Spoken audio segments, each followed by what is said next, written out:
This conference will now be recorded.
You ready? Yes. And we're starting recording. Yes. This meeting will be recorded. I shall start with the Pledge of Allegiance. Pledge of Allegiance to the flag of the United States of America, to the republic which stands one nation under God, indivisible, with liberty and justice for all.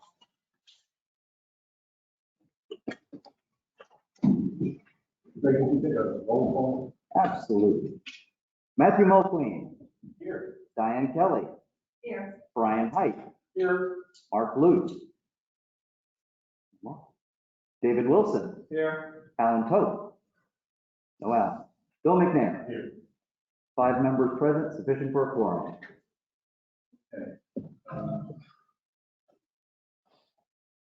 The first thing we'll do is the approval of minutes. We have the minutes for the July 19 meeting that was sent to us.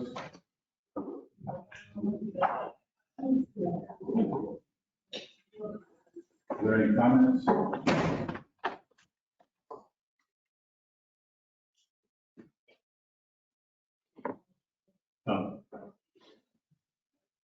Like needs to be closer to. Need to be closer? Yeah. Also needs to be on. Okay. So are there any comments to the meetings from the July 19th? Hearing none. Second. Motion by Matt, second by Diane. Roll call vote. Matthew Mulqueen. Aye. Diane Kelly. Aye. Brian Height. Aye. David Wilson. Aye. Bill McNair. Aye. Motion passes 5-0. Okay. We have 3 items for subdivision review. These will consist of a staff presentation, the applicant presentation, courtesy of the floor of the planning commission. The order we'll be going in is Dunkin' Donuts, drive-through, then Long Water Technology, and then Rich Farm. So we'll start with the Dunkin' Downtown drive-through, major plan 2021-105, and this is a request for preliminary final plan review. Ready, want to give the presentation? Absolutely. Off the plan. This is an application to further develop the property located at 4793 Tillman Street. The plan proposes to construct a drive-through window, a reconfigured drive-through lane, 2 order/menu boards, and an additional 4,310 square feet of impervious surface and stormwater management controls on the 3.37 acre portion of the 21.35 acre site. The subject property is served by public water and sewer and is zoned highway commercial, special height limitation, HC1. Allentown Town Center, Allentown, PA, LP is the owner and applicant. Let's get right to the recommendation. The Community Development Department recommends that the Planning Commission take the plan under advisement to afford the applicant time necessary to address the reviewing agency's comments. Our recommendation is contingent upon the applicant granting the township a waiver to the timeframe in which to act upon the plan. The Planning Commission soft deadline for plan action is October 18th. The Board of Commissioners' hard deadline for action is November 17th, 2021.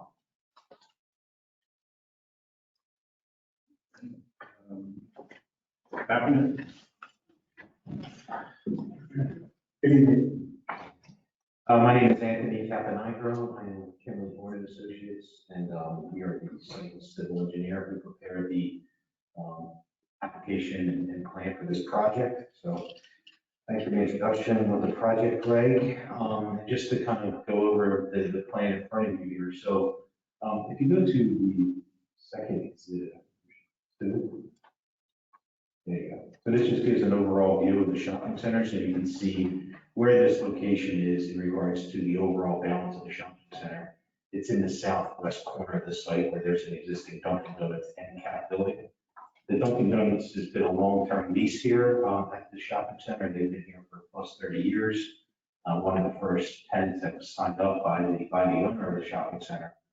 And given the nature of the world over the last 18 to 24 months, the need to look at options for drive-through service has been more and more important to not only Dunkin' Donuts, but for a majority of restaurant-type uses in the country and in the world, and fast food uses specifically. So, in regards to the Dunkin' Donuts facility here, we can go back to the enlargement.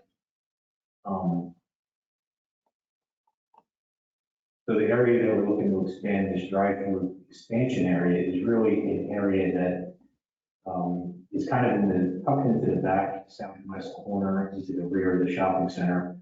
I know that there were concerns raised by township staff and consultants regarding the proximity of the main driveway from Pearland Street into the shopping center and how that interacts with this driveway creation. And I just want to kind of go over some Dunkin' Donuts kind of facts and data that they have. I do work with Dunkin' Donuts on a lot of their restaurant development projects.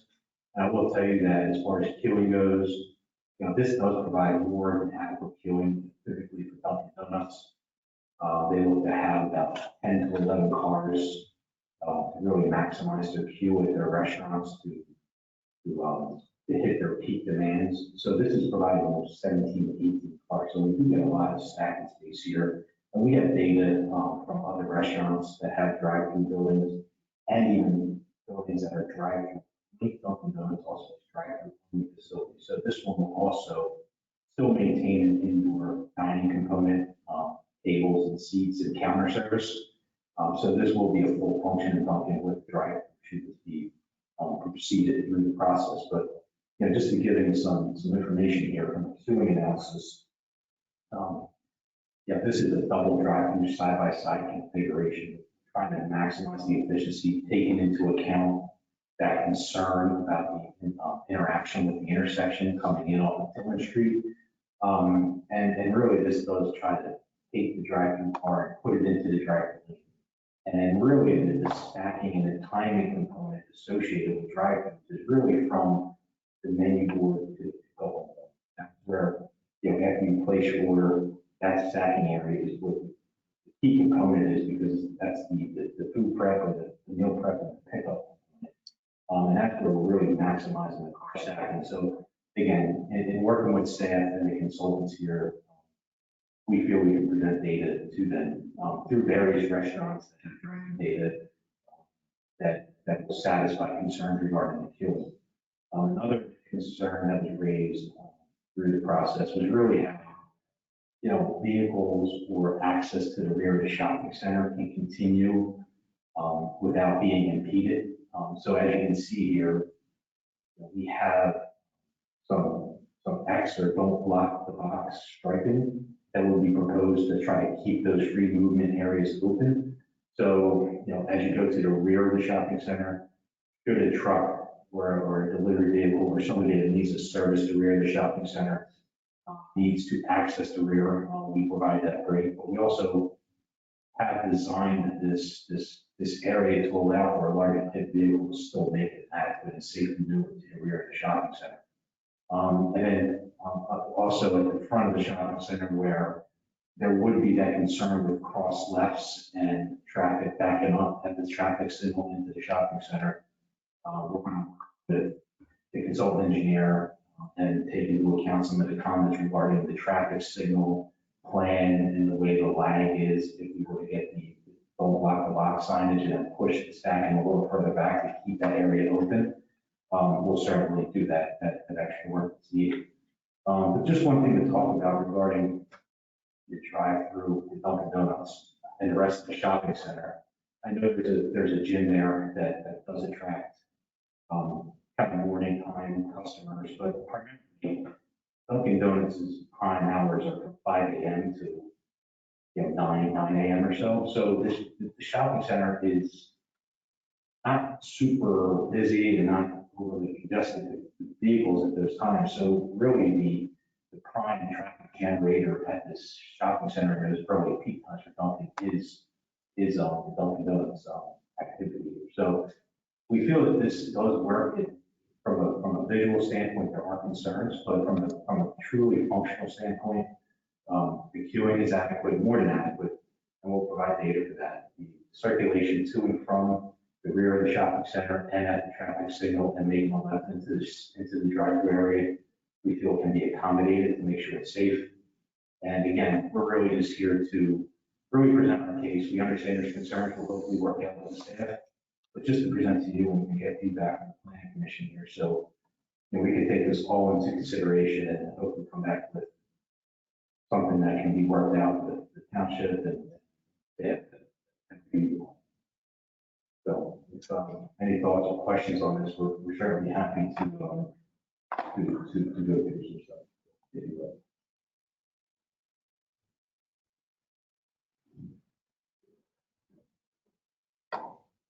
I have a question regarding the clear sight triangle. They're leaving the pickup window. I believe the column of the building, and there's a garbage can there and whatnot. My understanding is it's not compliant. Speak to that. You're saying at the front of the building as you leave the drive-through lane Yes. and looking left into the parking lot? Yeah, so if you're looking at the sketch, as the cars are leaving, I guess the red area, after they pick up their coffee, and then There's a difficulty seeing left into the. yes. Okay. Okay, we'll have to look into that a little bit further and understand how there's some can be addressed. Because there is a true building there that I guess would be something like.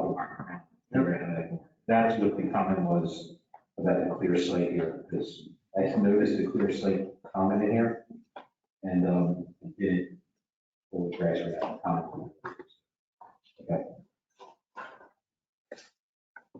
You also mentioned that you've been taking into account the current traffic in shopping center, but did you consider also at some point when the Kmart is reoccupied and there'll be significant traffic in that?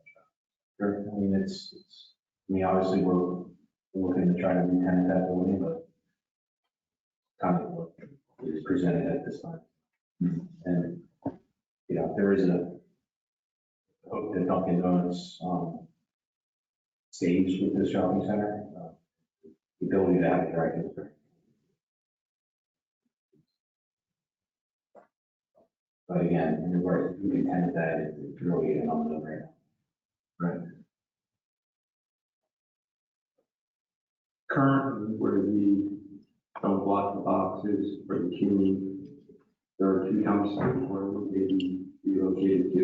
In the rear of the shopping center area, or? Yeah, so the tenant is, the owner will be working with the tenants to make sure that those dumpsters are located on the back, right along the back curb line is where a lot of the dumpsters is now. So. You just gotta make sure you have enough turn count Parameters to get it there.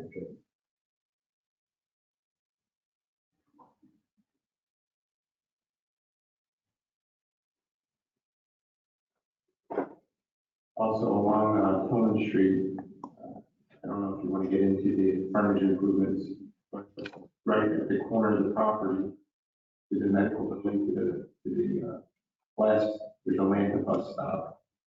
And the township has been on the mobility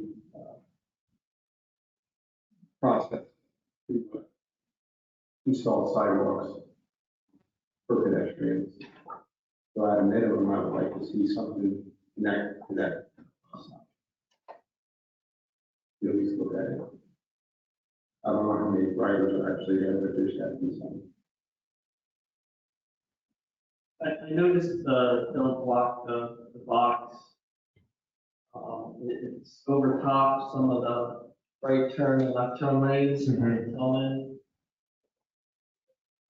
Cars typically back up in that shopping center, so now that reduces the queuing rate at that lake there.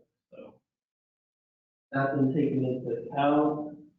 It happens as far as making sure that that turning area is not. So as far as the operation of the traffic signal goes and the reduction in lag time, I guess, from, exiting the shopping center, now you're further set back in an area that people are not blocking the box. We will work with Pitcock and work on the traffic signal update that will be associated with making sure that that traffic signal still operates in an efficient manner.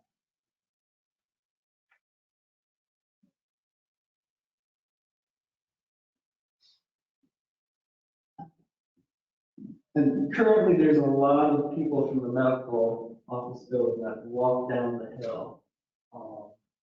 It's a reality.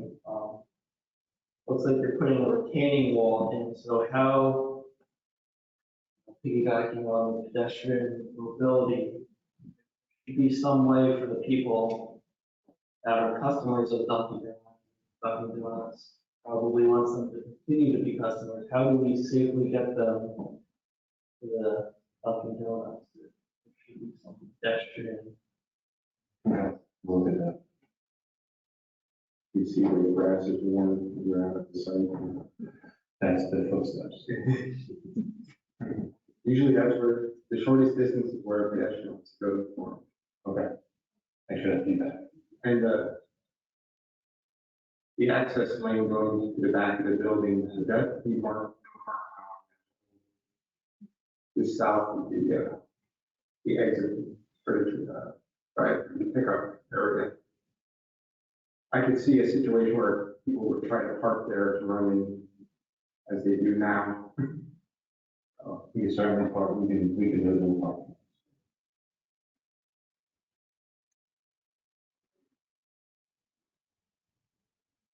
But you are right, the peak hours are 9. Primarily. Yeah, I mean, that's typical for Dunkin', and they're open from 5 a.m. to 3 p.m. So even when the evening or late afternoon gym peak occurs, Dunkin' Donuts is closed. When that other peak times of some of the other businesses in the shopping center that are more midday to later in the evening, again, the Dunkin' Donuts is really winding down their service hours. So it's really a morning time.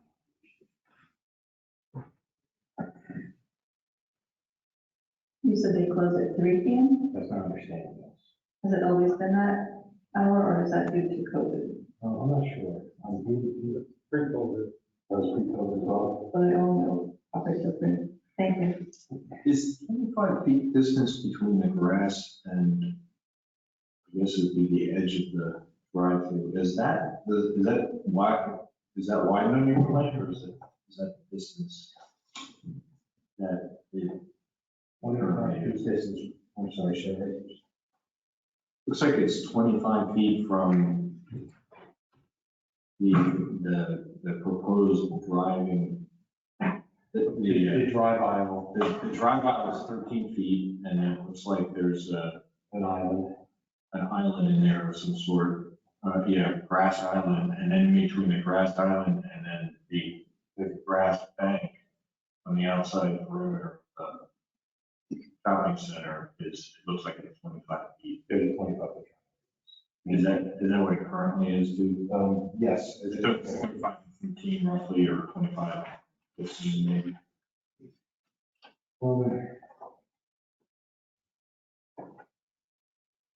It's about 25 plus the fire lane.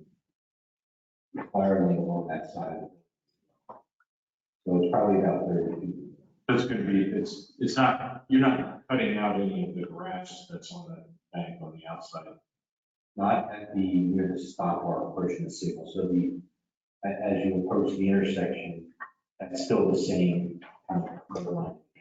Yeah, the width between the edge of the building, whatever that is, and And the curb line.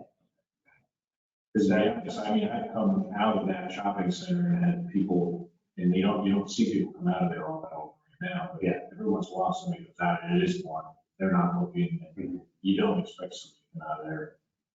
And it's a tough intersection.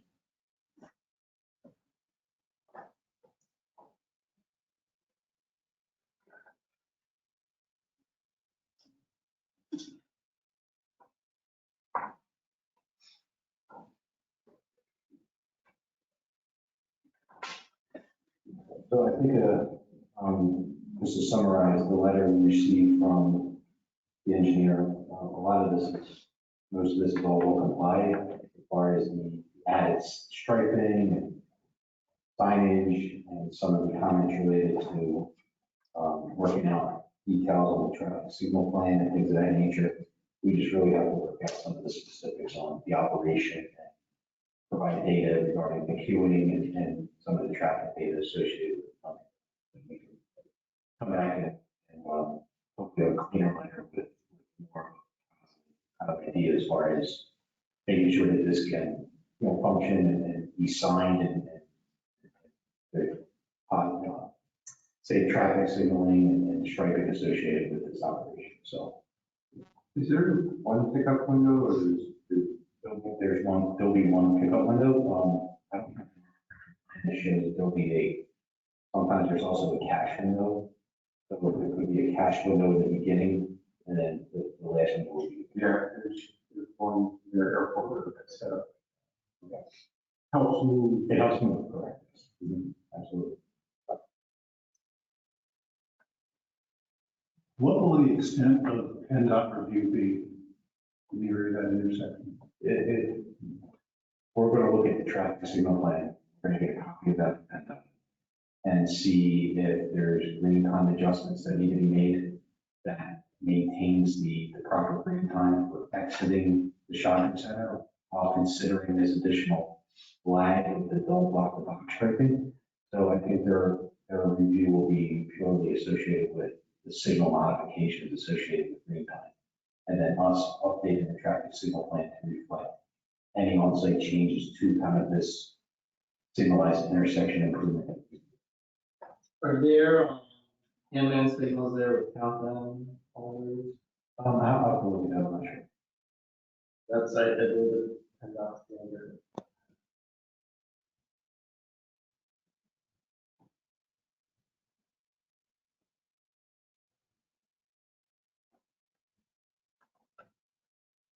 As you can see, safety is a big concern here, as you probably expected. Did you look at any other alternatives?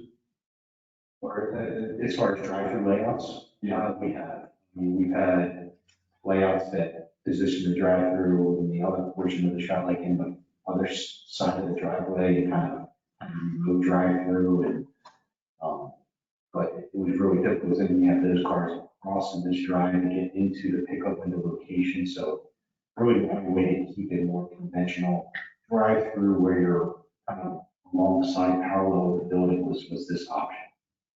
Other than completely moving building into a standalone building, which is,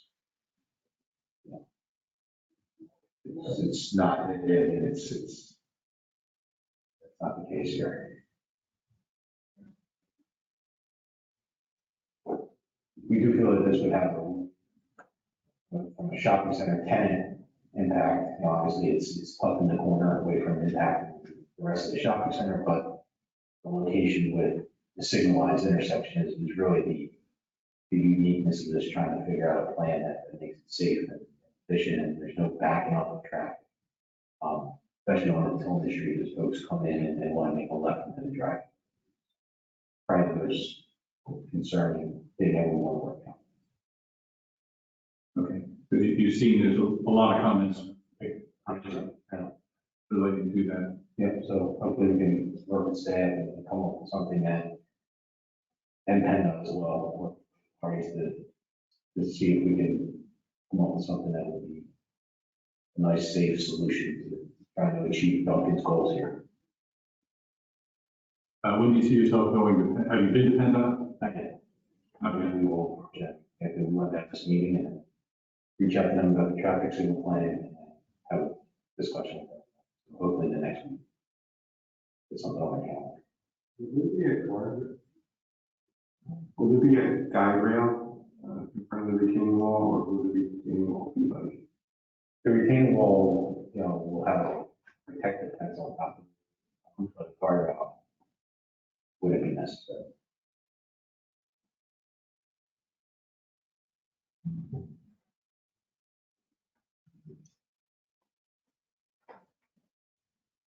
Are there any other questions from the planning commission? No.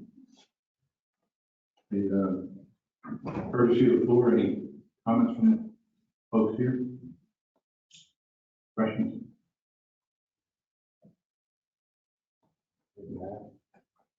Thank you. Okay, so we will take this under advisement. We do need, will you sign an extension letter?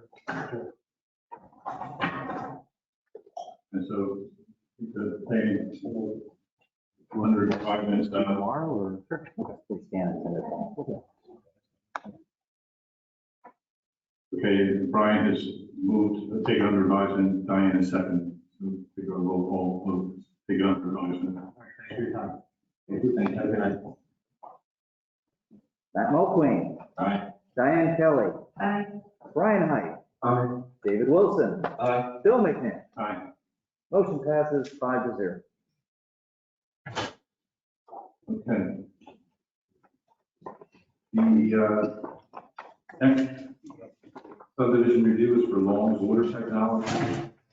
Major Plan 2021-106, this request for preliminary final plan review. And we'll start with the staff presentation by Ray. This is an application to further develop the property located at 1567 Houseman Road. The plan proposes the raising of all existing structures on the lot and the construction of a 5,600 square foot commercial building, a 14-space parking lot, and associated stormwater management facilities on the 1.2833 acre lot. The subject property is served by public water and sewer and is zoned highway commercial. Carol and Warwick Inc. is the owner and Long's Water Technology is the applicant. The Community Development Department recommends that the Planning Commission take the plan under advisement to afford the applicant the time necessary to address the reviewing agency's comments. Our recommendation is once again contingent upon the applicant granting the township a waiver from the timeline in which to act upon the plan. The Planning Commission soft deadline for action is October 18th. The Board of Commissioners' hard deadline for action on the plan is November 17th, 2021.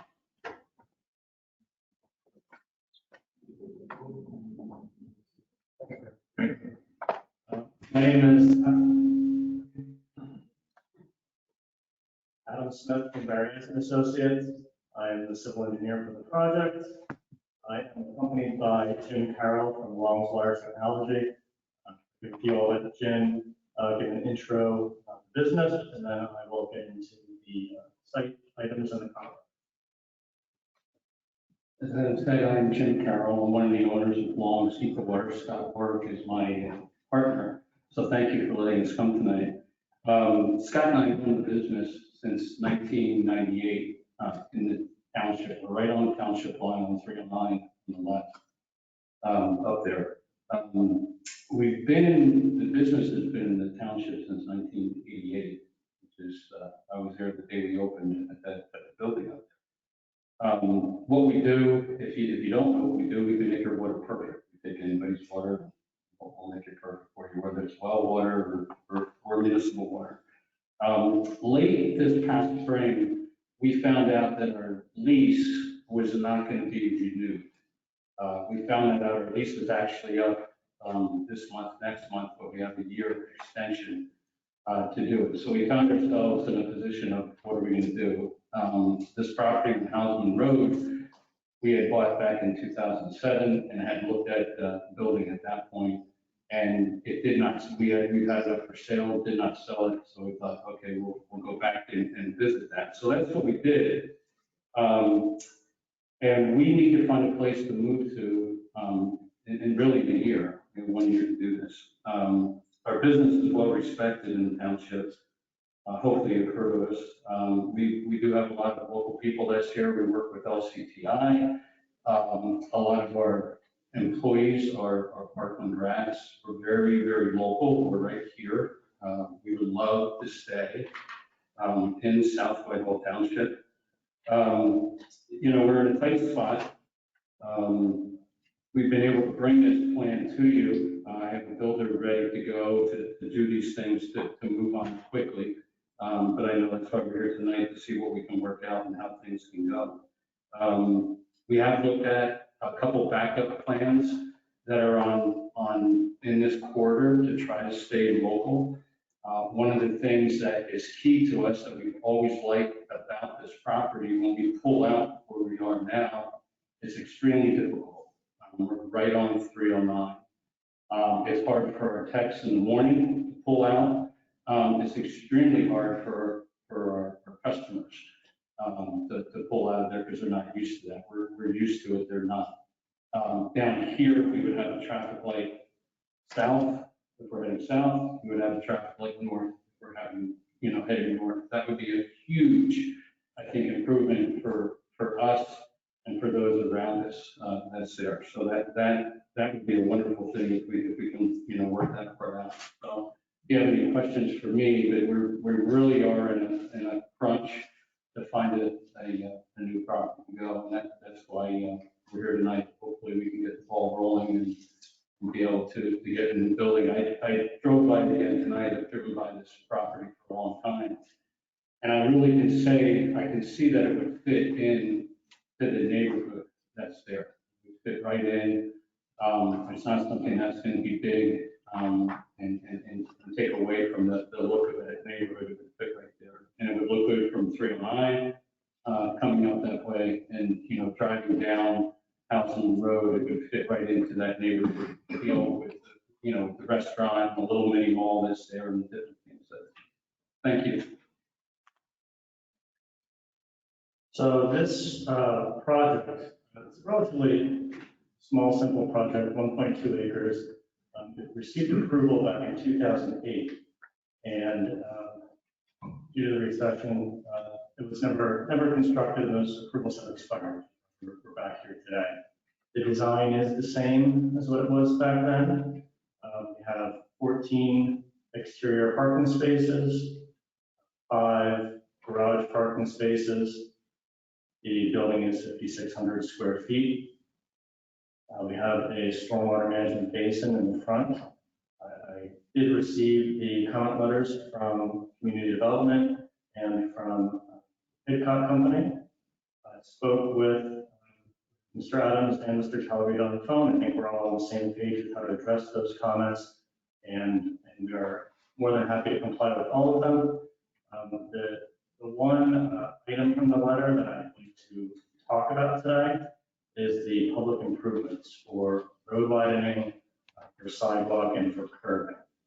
I've been at enough of these meetings that I know that the Planning Commission prefers not to issue deferrals for those items.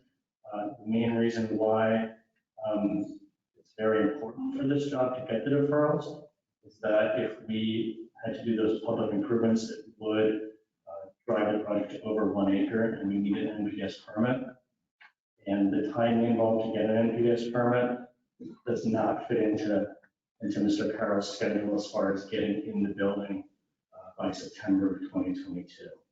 Some of the reasons for this request, there are no sidewalks and curb in the area right now. I am aware we have to start somewhere.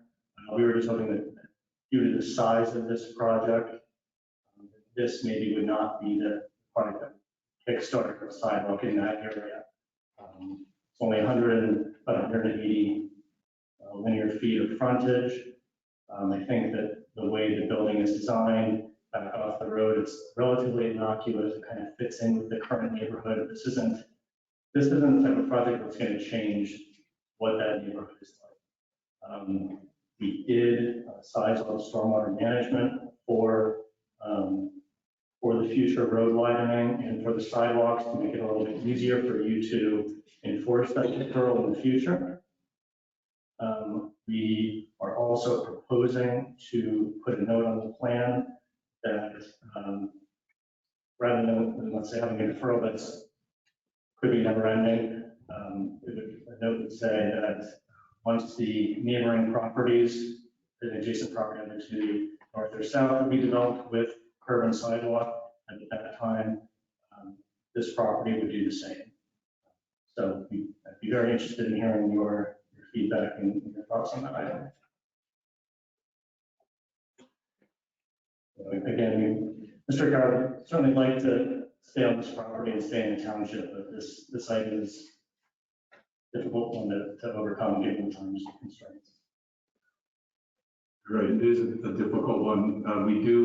We are trying to put sidewalk and curbing in all areas of the township now, and we've changed from deferrals to basically requiring them in just about all cases. Right.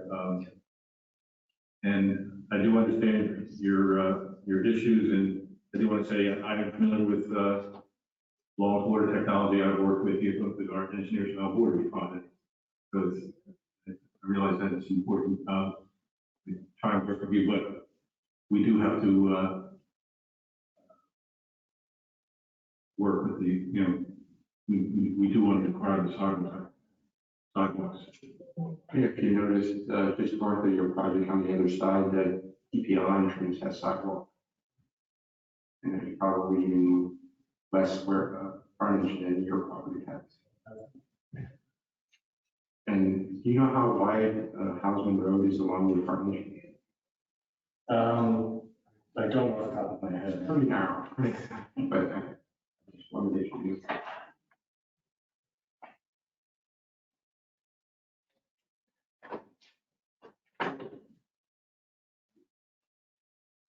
I'm not sure where it's at right now.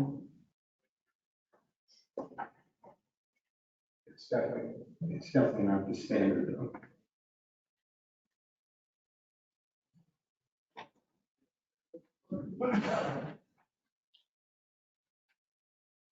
I have a question regarding, I know this plan was previously before the Township back in 2008. It looks like you also were granted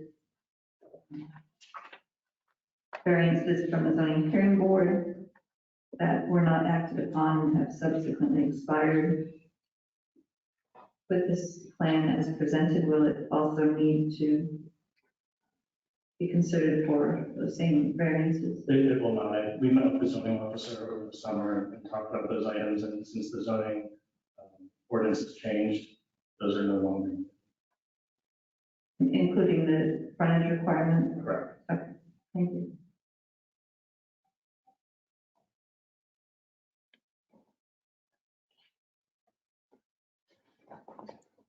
Any other comments from planning commission?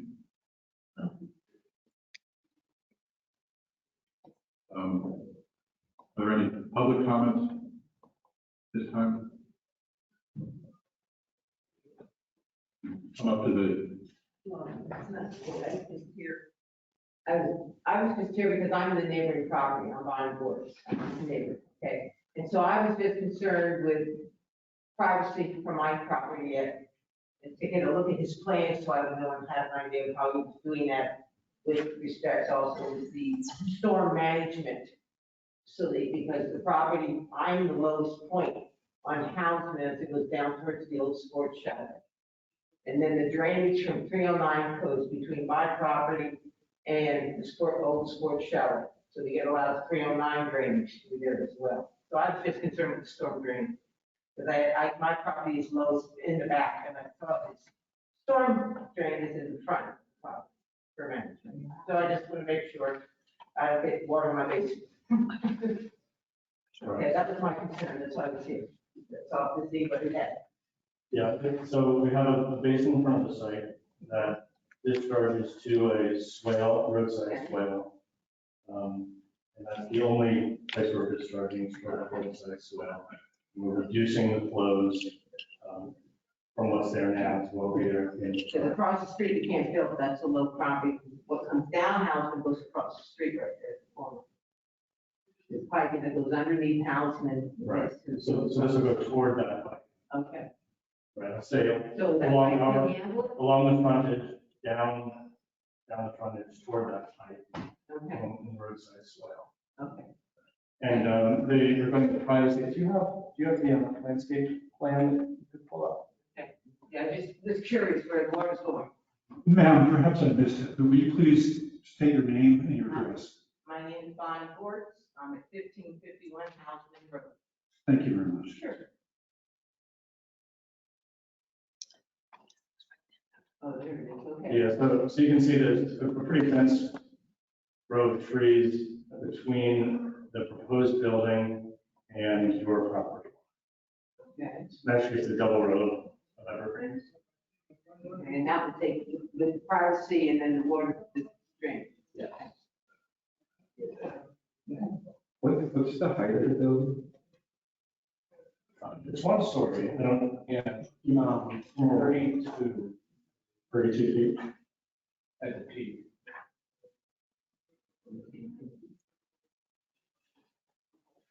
I just want to understand, you're not necessarily against putting sidewalks in, but you just don't want the disturbance to trigger. Correct. Yeah. So if the township was to call in the deferral in 12 months, want to trigger it then? Or 15 months, or I don't know what the date, I think if the site's under construction, it could trigger it.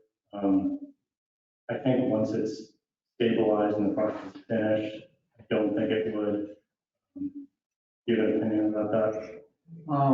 It is the conservation district's decision on what would trigger, what not. Sometimes they give a 5-year buffer so that you don't piecemeal project together one improvement at a time, but each project really goes through their review and they'll kind of determine what permits are necessary. Yeah, and at that point too, they're in the building. That's what we're trying to accomplish, to get them in that building by September of 2022. They require an NPDES permit at that time, so be able to go into that permit.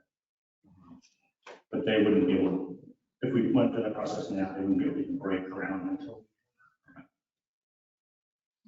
So no, actually, because they're not opposed to doing the improvements, but it is a schedule. I talked to Mr. Carroll, he'd even be open to putting money into an escrow account or putting it in an escrow if you're concerned about pulling that in the future. He wants to be here, but it's a scheduling problem.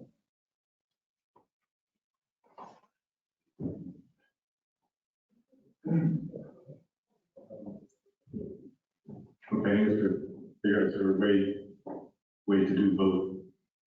No. kind of puts us in between you and the permit program, too, the township being. We don't want, we're not looking to do anything that's not within the rules. I mean, NPDES is clear, once you exceed that acre, you're going in for a permit. So that's why we're trying to say under that acre.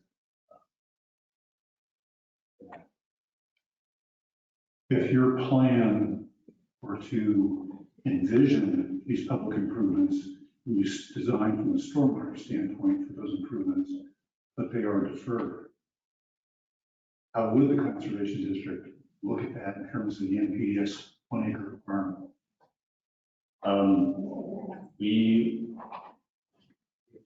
So the way it's designed right now, we have it designed for township's requirements for the road widening for the stormwater. We don't currently have it designed for the NPDES stormwater, so we have to retrofit some things to get NPDES for. That said, it was a township requirement to address NPDES stormwater issues, which, it's tough to predict because you could come up with NPDES. And again, I don't think it's likely that we even have to go through the NPDES process if 3 years from now, we ask us to put sidewalk in. We can do our best to try to meet those requirements and anticipate what their comments would be. But as of right now, we have the plan meets township stormwater requirements after the road widening and sidewalk go in. And it puts the township in a precarious situation, I believe. If you're designing for the sidewalk and the road widening, would it be considered a common plan of development? The Conservation District and DEP? I think that's the question. I think common plan development expires after 5 years. And again, if we have to go back and get an NPDES permit, we will go back and get an NPDES permit. I would have to wait 5 years. So if 5 years would expire, then they would likely review that road widening and sidewalk as a separate project. No NPDES would be required.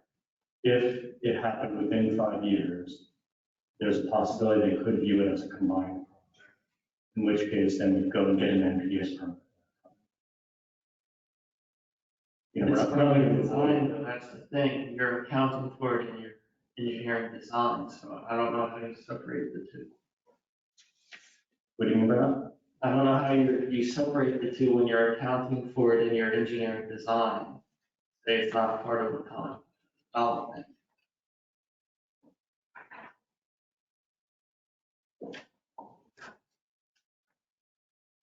You mean, if we're not accounting for it from an NPDES standpoint? We weren't anticipating needing to get an NPDES permit. When I submitted this, I requested the deferral. So I did design it for the township, but again, we were at 0.94 acres, so we weren't planning on needing an NPDES permit. Which is why we didn't design stormwater for that.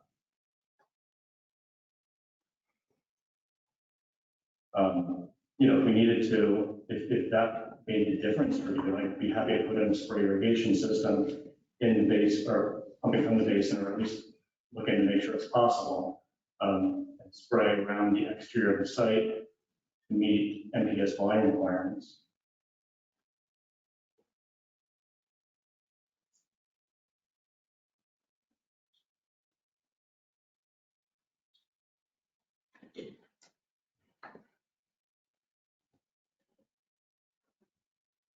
There is a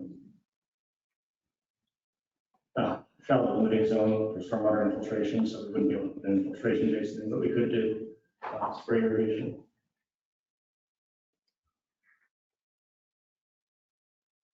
And to be honest, if we didn't design for that now, and they did require an NPDES permit later, you would retrofit the basin and spray system.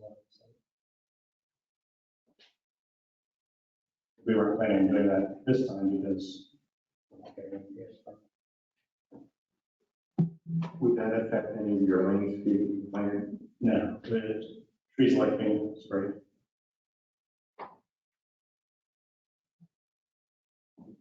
So is that what you would envision as a spray irrigation?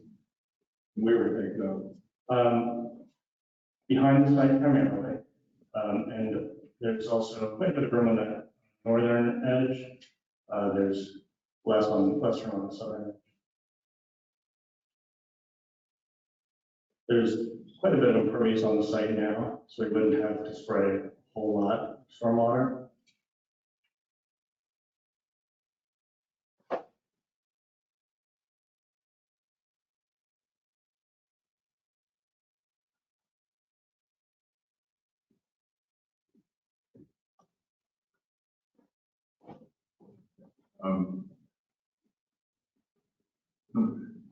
An answer right now to.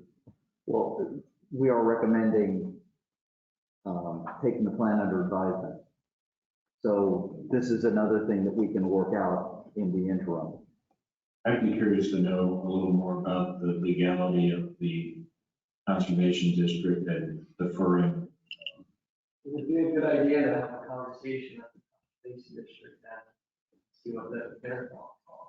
I can do that. Yeah, I think. Right. So, if we go back and revise the plan and do these things, obviously we're spending some of Mr. Carroll's money. I guess I want to get a sense of whether you're at least open to considering this before we kind of continue with this, or we should look in a different direction. Well, my thoughts are it's a better project than what was previously submitted for the self-storage unit. It's infinitely better than what's existing there. That's my opinion. I don't want to consider. I'm speaking for myself, I think,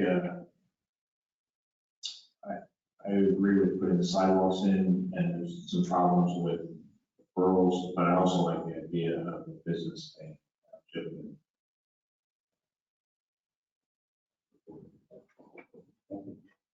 And I'm the same, of the same mind, that we'd like to work to get that together. Okay. So I'll have a conversation with the Conservation District. I'll loop Mr. Teller into that conversation, and we'll work together and report back. Now, second, do we need a time? We need it, what time? We do a time extension. Okay, so.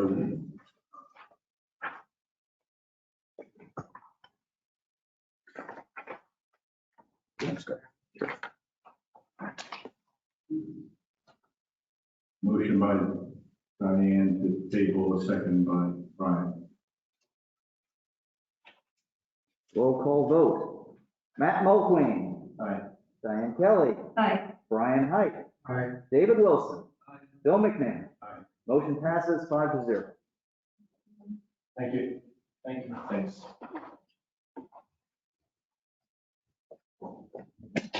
So, move on to our third case. This is Ridge Farm, 2017-101. Request for preliminary plan review. We'll start with the staff presentation.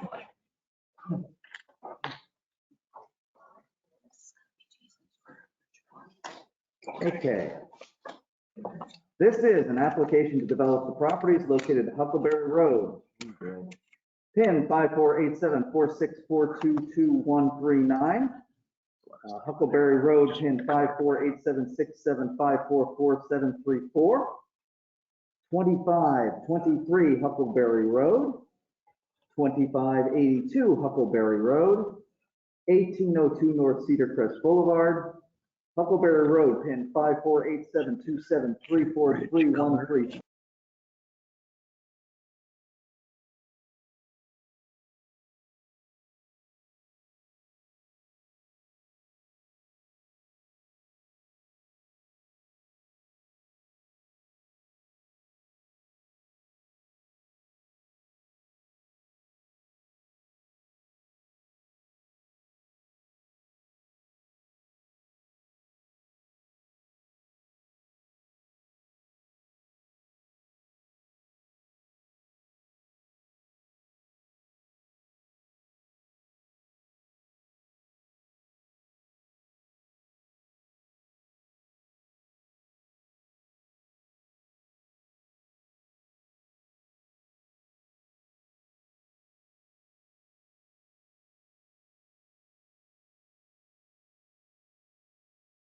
Units.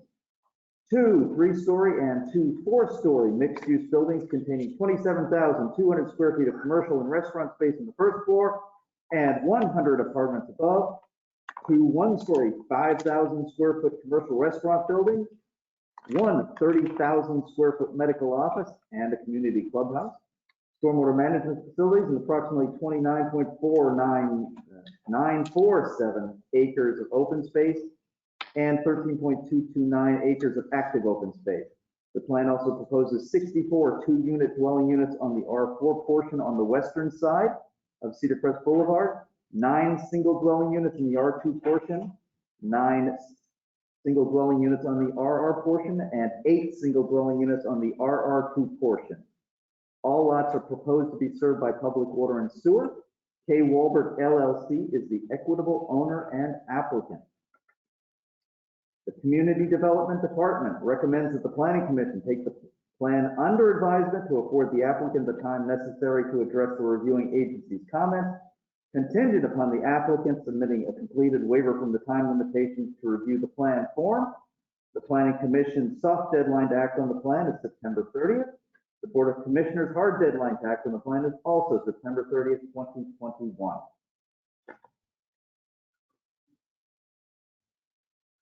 The applicant.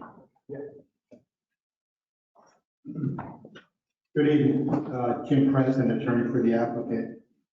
And Mr. Adams, we are now in, have been for a while. Oh, it still says that? Yeah, just for the record. Good evening.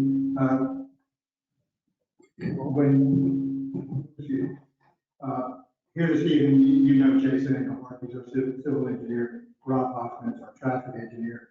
When we were last before you, there were several open questions. There were 3 that I had jotted down.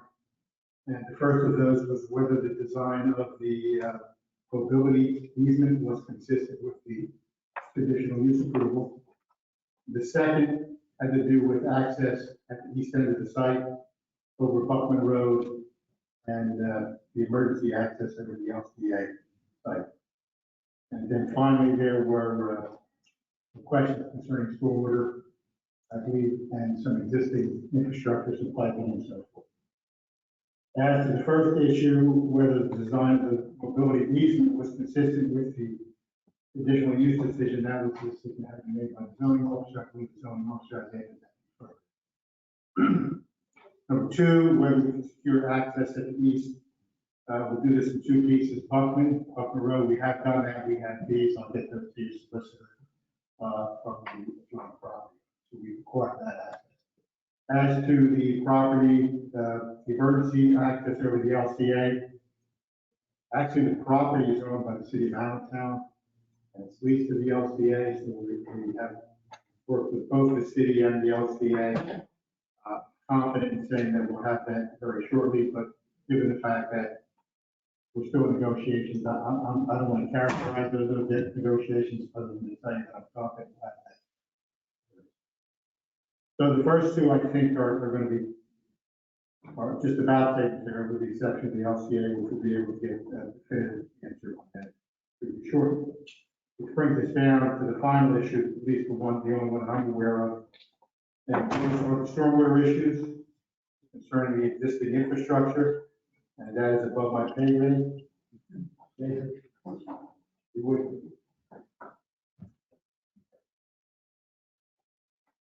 Good evening. So concerning stormwater, there was a question that I've been working closely with Tony on the last 6 weeks about some of the downstream stormwater proposed in both Walbert and Cedar Crest. And that was we've been working closely together on that. There was some increase in pipe sizing that needed to be considered. That has been done. But it works in conjunction with my drawings and Ron Hopkins here as well, who is doing all the roadway improvement design. That's really off the site. So, but I think we're in a pretty good place. And Tony can speak to what we work together there. But many of the pipes that were 18, 24 inches have been increased in size to 36 and larger and so forth to address this comment. So, again, we've been working closely on that for at least the last 4 to 6 weeks. Again, you can ask your engineer, provide some feedback on that as well.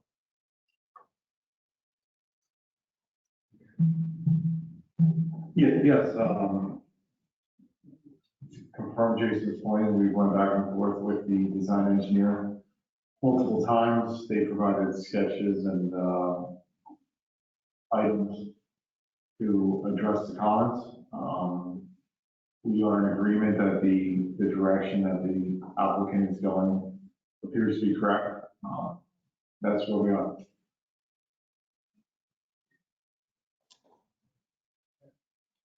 Okay. And I don't know if there's a planning commission have questions for us. Are there any questions from the planning commission?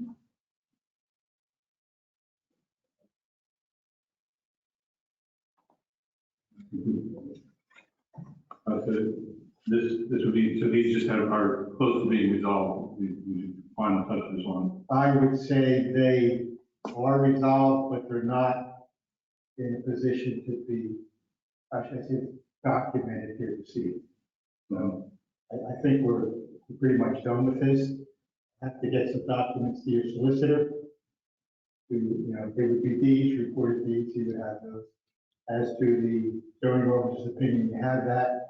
And as to the stormwater issues, it's my understanding that these two gentlemen are going to share some drawings. Is that correct? To confirm that everything works and lines up and is ready to go. So I believe that we should be in a position, if you need an extension, is that correct? Correct. We'd be happy to provide that extension, get us to the next planning commission meeting. I think we're in a position to wrap this up. These are all the items that we may order. Okay. We'll, Mr. Tyler, is that correct? I don't want to mischaracterize this. No, I mean, we will, as we said, we've received direction and discussion we've had with both Jason and his team, and actually Rob's team also. It appears they're addressing all the comments, we just, You have it documented. Yeah, we don't do that. Understood. That's correct, yes. We'll look for fully engineered set and comment on that at any given time, but it appears that the direction that everyone has discussed appears to address comment. Understood. Okay. thank you, Mr. President. Now we'll take the comments from the floor. Okay, and we will do, take first, and then comments will limit to 3 minutes. All right. 1636 North 28th Street, Allentown. In the big cluster of all those homes that are in the yellow and the green, where's the overflow parking? When people over the holidays, picnics or whatever, where are people gonna park? I see no parking lots anywhere. How wide are the roads in that development? The width of the roads, do you know that offhand? Just to address your first comment about parking, there's, in addition to the driveway parking, there's on-street parking as well. I understand, but do you know the average size of vehicles today? Trucks that are 37 feet long, 8'6" wide, an ambulance is 8'6" wide. UPS trucks are 22 feet long, 8.5 feet wide. Everybody's a pickup truck these days. They're 7.5, 8 feet wide, 19 feet long, 22 feet long. That's not gonna fit on the streets. And you need overflow parking, I don't care what that looks like up there. There's not enough room. The school bus is 42 feet long, 8 to 9 feet wide. I don't see that going through them curves up there. It's just too tight, in my opinion.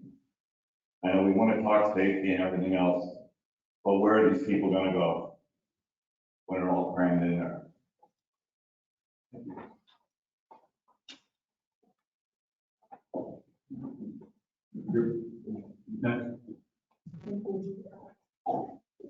Good evening, ladies and gentlemen. My name is Sean Hewler, 1115 North 30th Street. I've been living in my house 62 years since I was a little kid. Watched it be built, watched the neighborhood be built. And you've heard me say this before, I'm really appalled about this project. As Mr. Tomasic just mentioned, the road widths are just, like I was in trucking, like there's just no way your swing radiuses, your turns and stuff. It's so tight. It's so crammed up there. And the other thing, he mentioned road widths. I was wondering if, because these are supposedly going to be privately owned roads, which I really had an issue about also, that the depth of the road beds themselves are probably going to be of a lesser depth of stone and then a lesser depth of macadam because they're going to be privately owned roads. And that would be okay on a flat surface if we lived in Kansas. But these, you've got 20-degree hills up here. I know you talk about 9 and 10 degree. The reality of it is the slope on the Huckleberry Hill is like 20 degrees in a lot of places. Also, my other hassle is the, what you call open space. Conveniently enough, out of 190 acres that you have up there, you have such a tiny amount of open space, and all of it seems to be on areas that are so steep that only a deer would walk up it. So as far as it being recreational or so-called open space, it's what you couldn't use. Basically, that's what I'm seeing. Also, the interaction of school buses on the upper half of this, trying to navigate themselves with the tractor trailers that are going with the like 4 Roma buildings along the thing. And also the fact that on the other adjacent corner, previously it was proposed that there was a medical building. And I just have this thought, because I'm a stupid horse owner, I like to be outside, that I don't need another medical building. There is a plethora of medical buildings all over the place now. It's like that all these hospital complexes have having a competition who can put in the most building. We don't need another medical building. We really need if we had open space and we can breathe.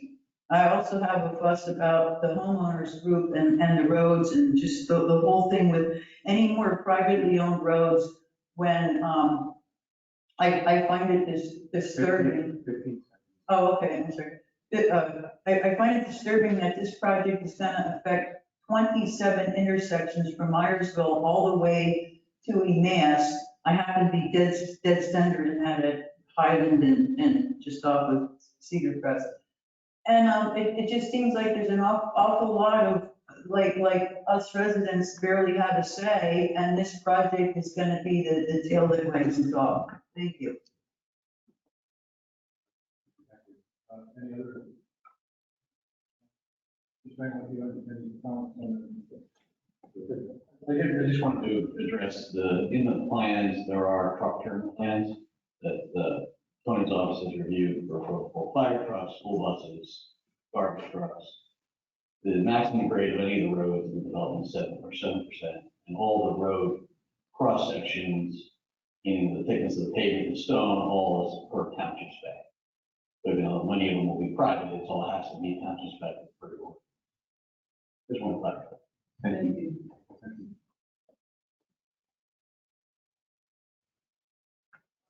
Any other comments from the board? Okay. Just a motion to take this under advisement. We do need a time extension to. So, okay. The motion. Motion of Brian, second by Diane. Matthew Mulqueen. Yes. Diane Kelly. Brian. Aye. David Moore. Bill McMahon. Aye. Motion passes 5-0. And I would just note for the record that when the comment about the time extension was raised, Attorney Preston gave a thumbs up with his hand. I think we're We have to read that and we'll take care of it. Yes.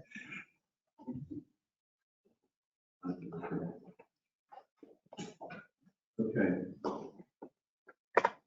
Moving on to agenda item number 4, transportation infrastructure update. Apologize, no report this one, sorry. Okay, thank you.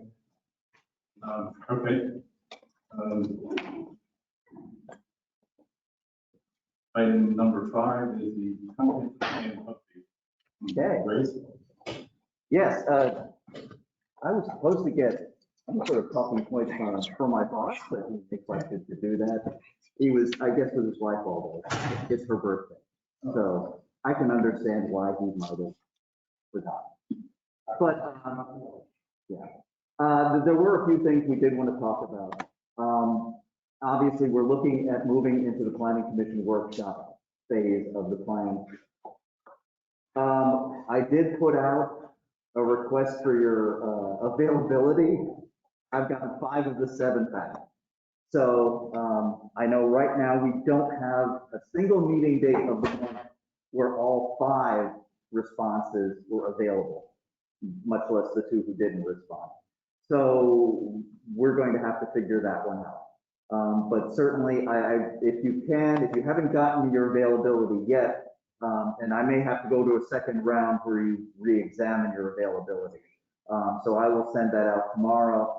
Please respond. We'd like to schedule this on a common day of the month for scheduling purposes. Most likely, the best time would be in the first 2 weeks because obviously we're coming up into the holidays. So nobody wants to schedule a meeting in the second 2 weeks of the month. Okay, you need a quorum from this board? I don't believe so. This is a workshop. And none of the specific meetings will be reporting out a recommendation. The last one, obviously, once you recommend that the comprehensive plan be adopted by the Board of Commissioners, that you can do during a workshop, or if you prefer, during your regular planning commission meeting where we do have a quorum. Make a suggestion to the board. I think everybody has day jobs and is quite busy. Since you don't get a quorum, maybe and you haven't gotten any consensus on dates. And I can tell you the date I gave you, you should have mine, is probably the only day of the week that would work. Right. Because I'm away a lot. And maybe you ought to just put them on. Yeah. Now, the other thing that was inquired, and we'll probably have to get a little advice from legal, is whether we could have this, or you might be interested in doing remote sessions. That sometimes is easier for members to attend since you can do it from home, you can do it from the road. And we've noticed that we do get a little better resident participation because once again, it's easier for them to appear before the meeting. You can do it from home. Zoom as opposed to here. Yeah, exactly. We'd have to get a little, like I said, some advice from legal as to whether that's a doable thing. But certainly if you can weigh in sometime soon and let us know, then we might decide to go that way as well. How many workshop meetings are you? We'd like to propose initially 6. 6? Initially 6, because there were 5 working groups, plus the official, plus the future character area map or the land use map, whichever you want to call it. So initially 6, we may cut that down depending upon how quickly each working group goes. If we can put 2 working group sessions within 1 meeting, and we're probably looking at a 2-hour meeting, that might cut down the number of meetings we have. But I would initially consider 6. Okay, does that include the final meeting? The final meeting, as I said, could be the final workshop meeting, or it could be a planning commission meeting. Because basically at that point, we would simply combine we would likely get a consultant to put together all of the information coming out of planning commission to actually combine it into the comprehensive plan. At that point, you would basically just simply recommend it to the Board of Commissioners for adoption. So that, I don't believe that in and of itself would require its own meeting. Now, are you thinking like each meeting would be like there'd be a meeting, then there'd be a time to put together comments from the meeting? Do you think that's like a couple of weeks? Yeah, yeah. So would that mean that we're talking about 12 weeks or 3 months, something like, is that the general? Well, I would think with the holidays, it would be elongated because. Understood. Yeah.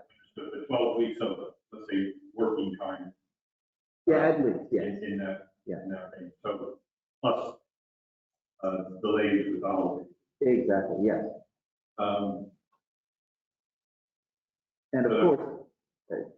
And of course, once we put together, because we have 2 things to look at for each meeting.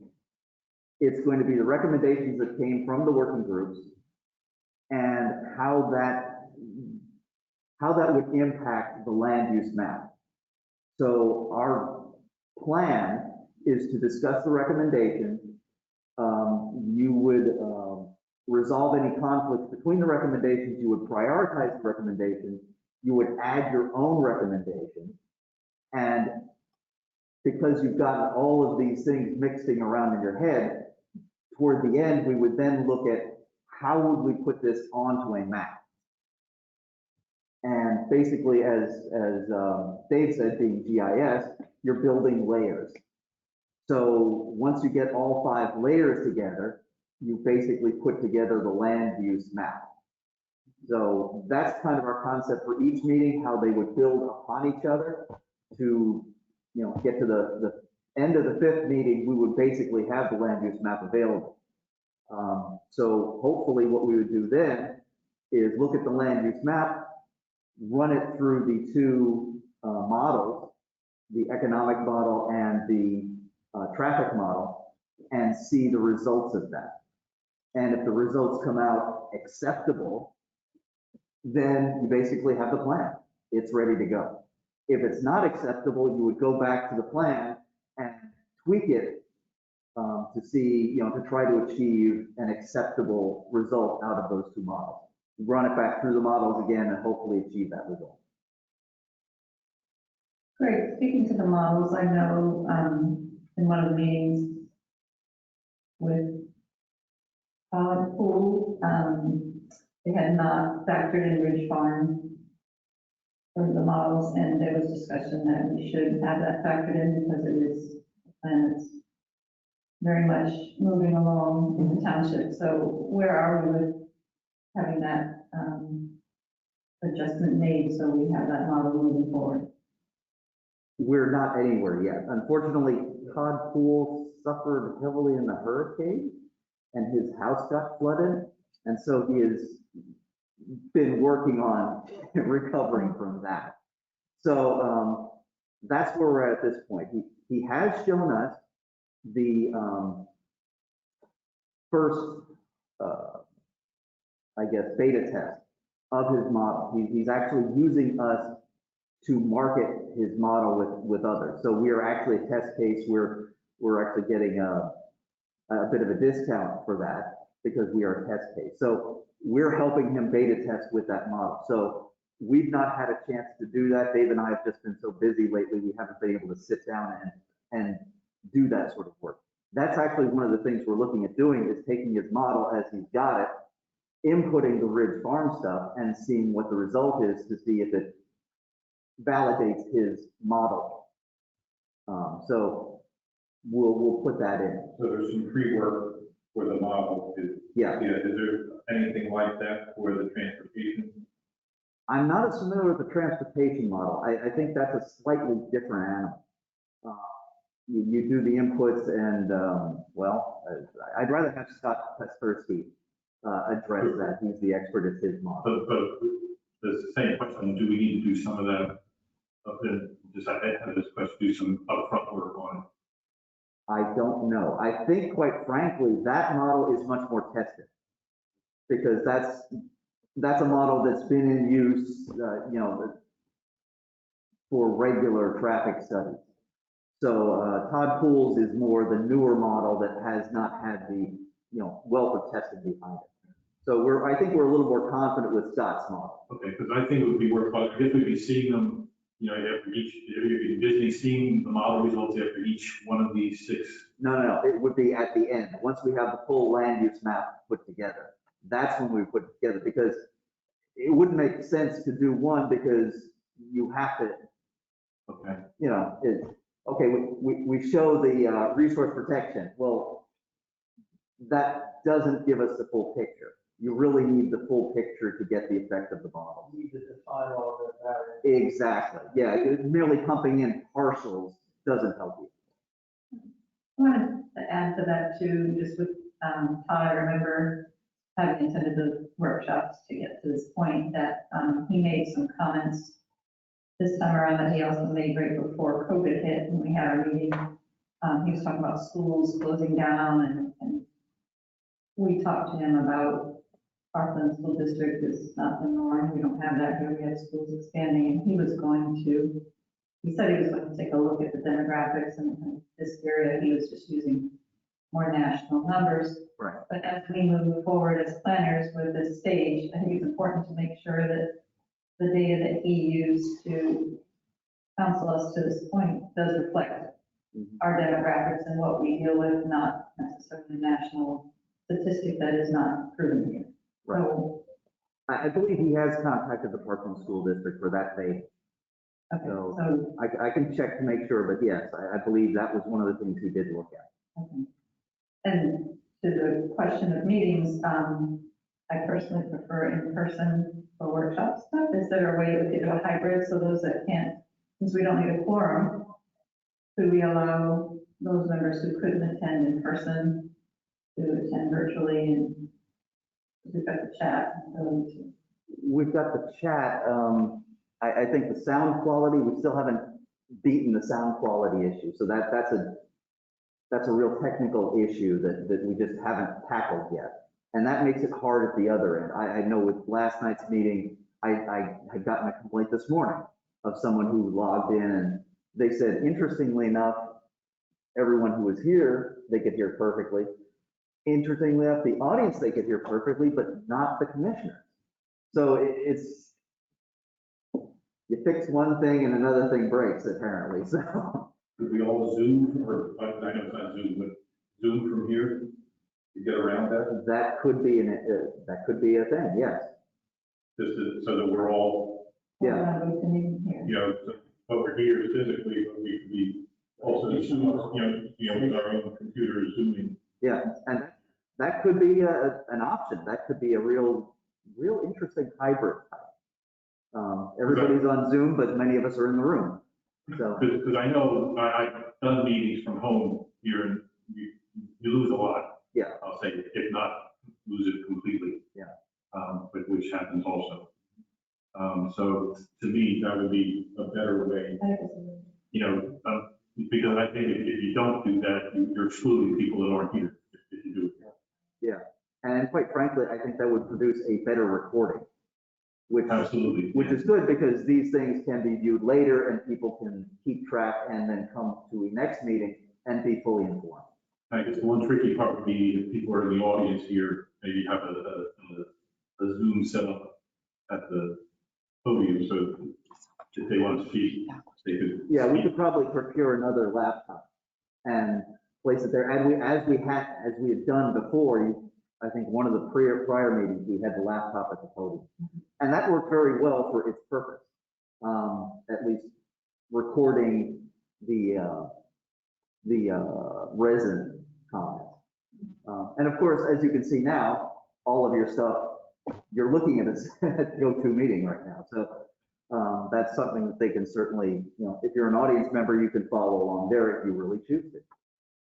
So yeah, we'll investigate that. That might be actually the way to go.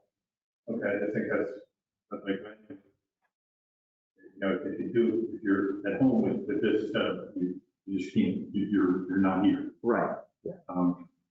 So, okay, so let's talk about the first meeting. To me, it sounds like the schedule you're talking takes us into next year, several months into next year. Yeah. It's okay. That's what it is.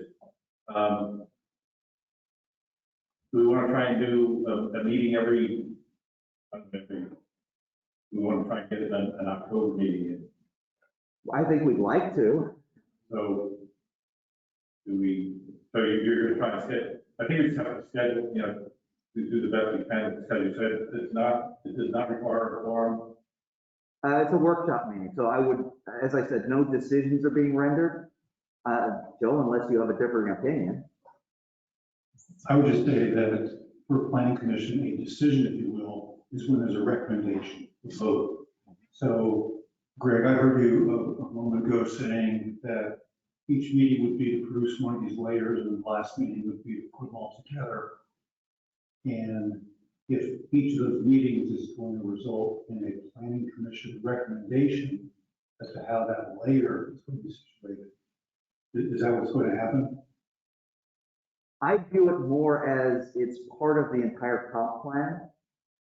So you're building layer upon layer upon layer. And certainly the layers can be tweaked if we get to the model stage and something doesn't work right.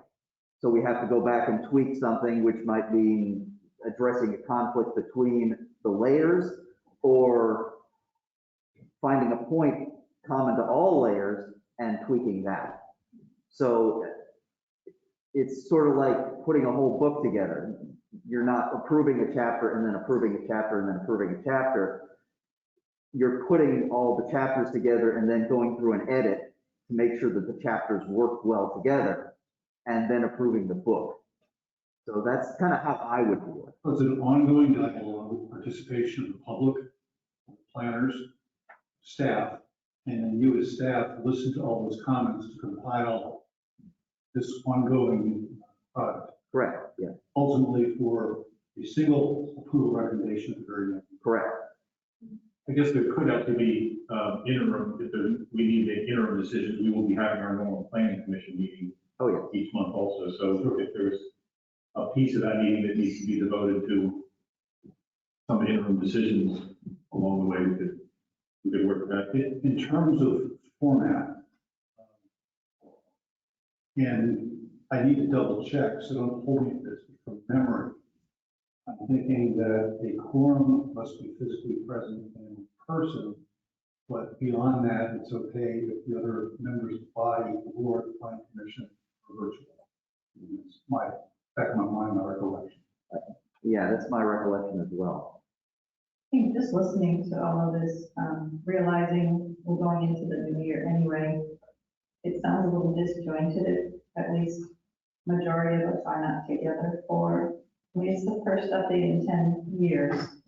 If we need to have our first meeting in November because we can't do October, my suggestion would be to try to get maximum number of planning commission members together, because having gone through the last set of workshops that we did, I did miss one of them, and it was hard to come back on, and we missed the opportunity to converse and bounce ideas around. You can listen to it later, but you can't participate, so you do miss the step, and I felt a little disjointed myself going through that.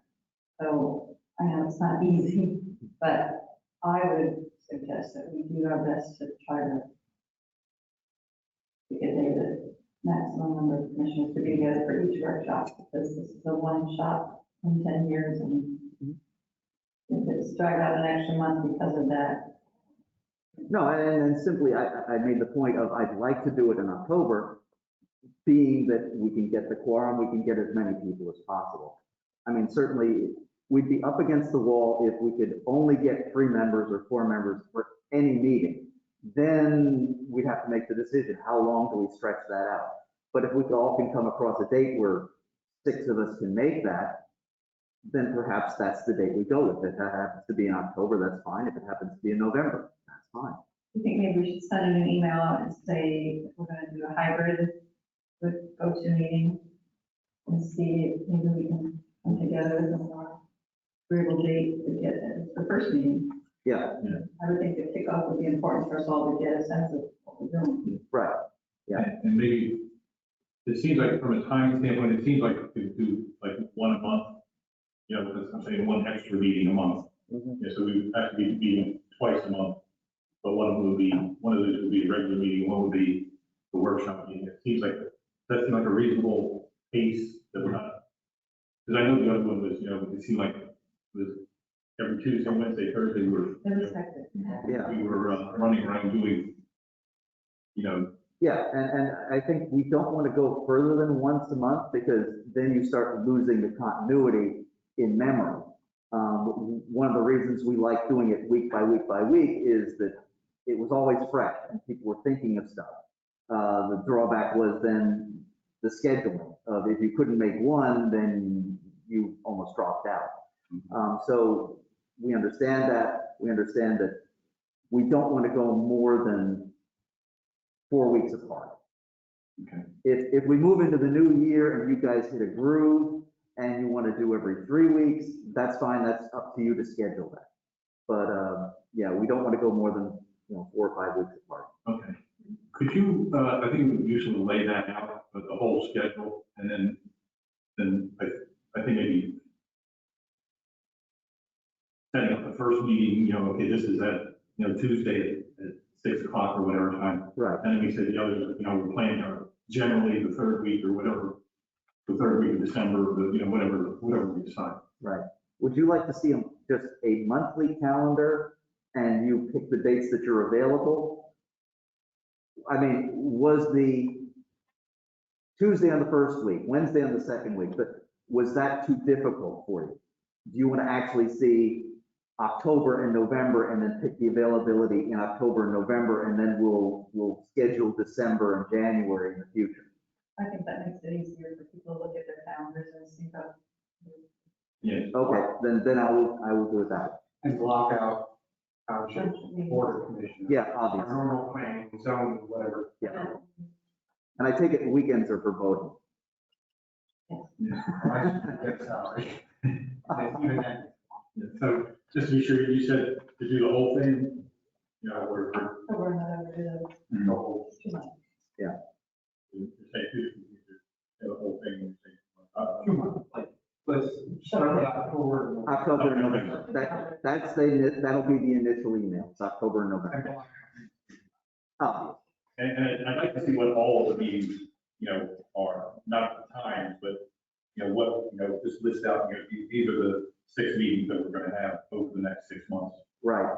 I think Dave wants to hit natural resource protection first. So that'll be our first go.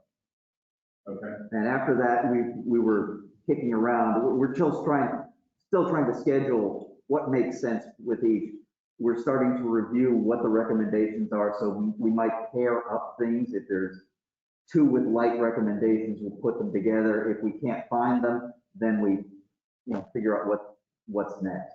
But we certainly wanted to hold traffic for the end because we wanted everything else put together and then look at it under the light of traffic.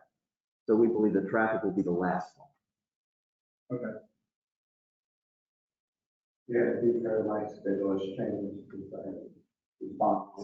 Yeah, I'm sure. Yeah, I think it's going to happen. So I don't too far out, maybe do something in February. Yeah, that's not. Yeah. Is going to be a little loose. Okay. Everybody okay with that? We're good. Okay. Okay. All right, thanks. Move on then to courtesy of the floor. Is there anybody that has additional? I just have one suggestion maybe. Those 2 TVs that are up there, are you guys looking at those? Or you guys have a lot of Yeah, same with you. We can't, back here you can't see anything. It'd be nice if there was one here and one there. You can't see those. I can see them, but when we get the drawing up there, it's impossible. Back here, you can't make anything up. This one is, That's too far away. Sit back here when I up on the screen to see what I'm talking about. Yeah. I think it's difficult. I think they're difficult to see. So if those TVs were turned from the body. I think you need something on this wall, I think you need something back here for the people that are back here. It's just too far away. Yeah. And another comment, and this is just a comment, but when I got from Longwood up here, I'm thinking to myself, this guy's in business for 33 years, he's begging people to stay in his township. We're haggling him about a sidewalk that nobody's ever gonna walk on. There's nobody's gonna walk on that street, you know that, I know that. They walk on there right now. But it's not a lot of traffic. I go there to see my dad every day at Parker Manor. I know what's there. It's just a shame. He's begging to stay in his township. Understood. We're kind of trying to work through that. I understand your. Yeah, he's begging to stay here. Okay. I understood, but he's also not against putting the sidewalk in either. What's that? He's not against putting the sidewalk in either. I understand that. It's not, we are working with him to do it. We think we have a solution for this. Well, I suppose, because I think it's seen, I've gone through like, most of these people do too. Yeah, we want to work with them, and I appreciate your comments, that's good. Yeah, it's just, you know what, this is oversized, but come on, get it better than that. Yeah, the stormwater. Yeah, I understand. That's the big one that does. Okay. Any other comments? Okay, the next meeting, and predictions on what we're gonna. Yes, I have two predictions. I predict Ridge Farm will be back. Okay, I also predict Wawa will be back. okay. So that's what I have. Those are the only two applications that I have. I don't have them yet, obviously. But it's a 5-week month and, we're fine with that. So you're looking at those two for October. Okay. Great. Motion to adjourn? All in favor? Aye. Thank you. Thanks, Grace. Thank you. Bill?